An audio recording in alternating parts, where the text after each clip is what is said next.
Hello दोस्तों। तो हम सुन रहे थे मुंशी प्रेमचंद की कहानी दो बैलों की कथा। तो हमने सुना कि जब हीरा और मोती दोनों गया के घर से भाग आए थे, उसके बाद उनको पकड़ लिया गया और कांची हाउस में बंद कर दिया गया। वहाँ उन्होंने निकलने का लाख प्रयास किया लेकिन न निकल पाए। तो फिर उनको एक डड़ियल आदमी को बेच दिया गया। इसके आगे का कहानी आप सुनिए। यह आदमी छुरी चलाएगा, देख लेना। तो क्या चिंता है, मांस खाल सींग हड्डी सब किसी न किसी काम आ जाएंगे। नीलाम हो जाने के बाद दोनों मित्र उस डड़ेल के साथ चले। दोनों की बोटी बोटी कांप रही थी।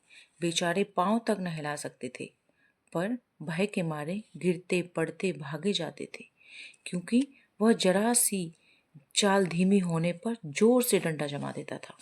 राह में गाय बैलों का एक रेवड़ हरे हरे हार में चरता नजर आया।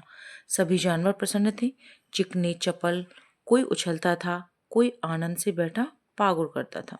कितना सुखी जीवन था इनका, पर कितने स्वार्थी हैं सब।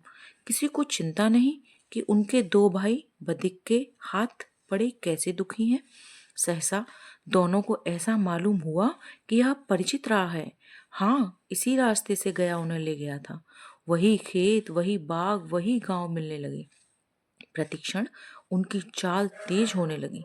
सारी थकान, सारी दुर्बलता गायब हो गई। आह, यह लो, अपना ही हार आ गया। इसी कुएं पर हम पुर चलाने आया करते थे।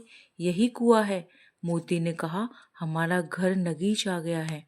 हीरा बोला, भगवान की दया है। मैं तो अब घर भागता हूँ। यह जाने देगा, इसे मैं मार गिराता हूँ। नहीं नहीं, दौड़कर थान पर चलो, वहां से हम आगे न जाएंगे। दोनों उन्मत्त होकर बछड़ों की भांति कुलेलें मारते हुए घर की ओर दौड़े। वह हमारा थान है। दोनों दौड़कर अपने थान पर आ गए और खड़े हो गए।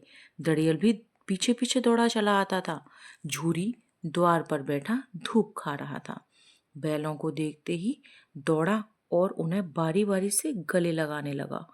मित्रों की आंखों से आनंद के आंसू बहने लगे।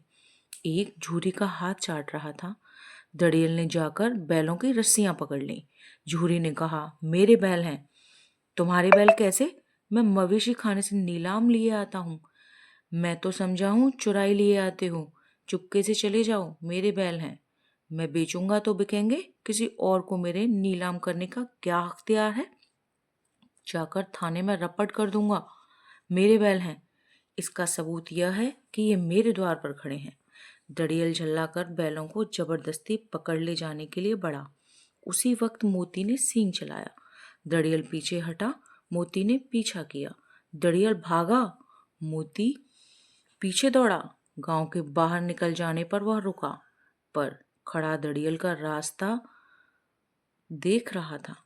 दड़ियल दूर खड़ा धमकियां दे रहा था, गालियां निकाल रहा था, पत्थर फेंक रहा था, और मोती विजयी शूर की भांति उसका रास्ता रोके खड़ा था। गांव के लोग ये तमाशा देखते थे और हंसते थे। जब दड़ियल हार कर चला गया तो मोती अकड़ता हुआ लौटा। हीरा ने कहा, मैं डर रहा था कि कहीं तुम गुस्से में आकर मार ना बैठो। अगर वह मुझे पकड़ता तो मैं बेमारी न छोड़ता। अब ना आएगा। आएगा तो दूर से ही खबर लूंगा, देखूं कैसे ले जाता है। जो गोली मरवा दे।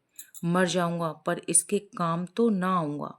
हमारी जान को कोई जान ही नहीं समझता, इसीलिए कि हम इतने सीधे हैं। जरा देर में नादों में खली, भूसा, चोकर और दाना भर दिया गया। दोनों मित्र खाने लगे। झूरी खड़ा दोनों को सहला रहा था और 20 लड़के तमाशा देख रहे थे। सारे गांव में उछासा मालूम होता था। उसी समय मालकिन ने आकर दोनों के माथे चूम ली।